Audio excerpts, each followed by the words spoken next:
في ليلة شتوية باردة جدا جالي واحد صاحبي جايب في ايده أشعة رنين مغناطيسي ووشه متغير وشكله يا عيني قطع القلب، وبيقول لي يا دكتور ميجز أنا لازم أعمل عملية مهمة. قلت له يا ابني خير، عملية إيه؟ ألف سلامة عليك. قال لي عملية غضروف ولازم اعملها بسرعه قبل ما تشل. يعني ايه انت عايز تدخل تعمل عمليه؟ قال لي اه. الصراحه انا قلبي وجعني عليه وقلت له طب ما تجيب الاشعه دي ابص عليها بصه. اداها لي وايده بتترعش، بس لما بصيت في الاشعه اكتشفت حاجه غريبه جدا، هو ان صاحبي ما كانش محتاج يعمل عمليه اصلا والدكتور كان هيلبسه في حيط. ايه بقى الموضوع ده؟ بالراحه كده واحده واحده وانا هقول لك كل حاجه. انزل بالانترو يا مونتيه.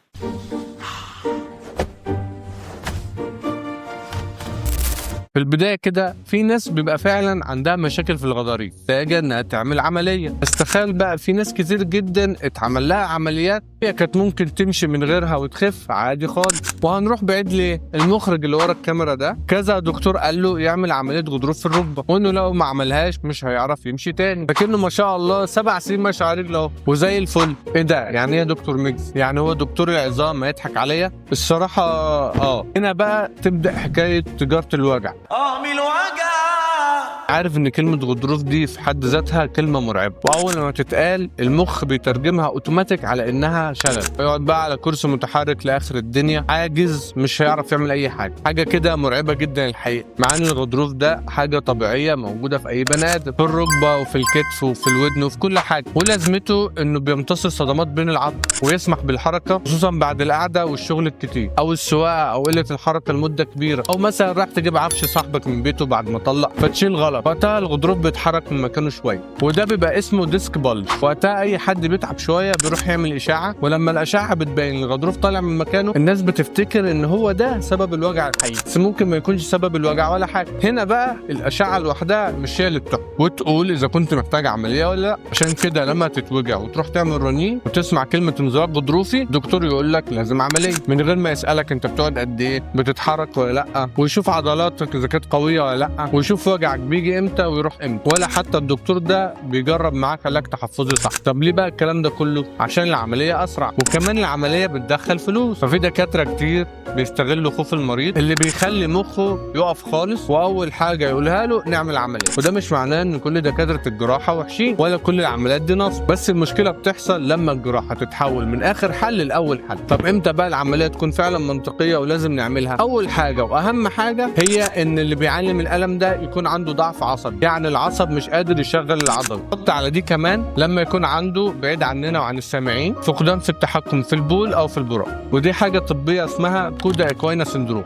طبعا قبل الكلام ده لو في الم عنيف او مستمر والمريض ما بيستجيبش لاي علاج تحفظي لمده معينه، وبرضه مش معنى كده ان الجراحه دي حكم بالاعدام، لا خالص، بس المشكله لما يكون المريض عامل العمليه ويطلع منها موجوع زي ما هو، وده شيء بيحصل كتير جدا. دي حاجه في الطب اسمها فيلد باك سيرجري سندروم، دي معناها ان المريض لما يعمل عمليه في الظهر الالم ممكن يفضل او يزيد. في دراسه علميه بتقول ان في نسبه مش قليله خالص من مرضى جراحات الغضروف بيعانوا من الم مزمن بعد الجراحه، خصوصا لو كان التاهيل بعد الجراحه ضعيف او الجراحه نفسها اتعملت بدري عن الميعاد المفروض تتعمل فيه. عشان كده ما تحاولش تخلي عمليه الغضروف دي اول حاجه، ولو عندك مشاكل وحاسس بالم في حلول بديله كتير، وهي اولها العلاج التحفظي اللي احنا بنعمله كدكاتره علاج طبيعي. وما تقوليش يا دكتور عارفه بتاع المساج ده والاجهزه الكهربائيه دي، لا خالص، ده تاهيل حركي بيفهمك جسمك محتاج ايه وبيصلح اللي بايظ فيه، وبنبدا نشتغل على تقويه العضلات اللي المفروض تشيل الحمل بدل ما الغضروف شايله، وبنبدا نحسن ميكانيكا الحركه بتاعتك عشان خاطر ما يحصلش مشاكل وتحس باوجاع تانية، وبنشتغل على تصحيح القعده والمشي فتحس ان غضروفك ما يتاثرش خالص. يعني من الاخر كده بنعلمك ازاي تعيش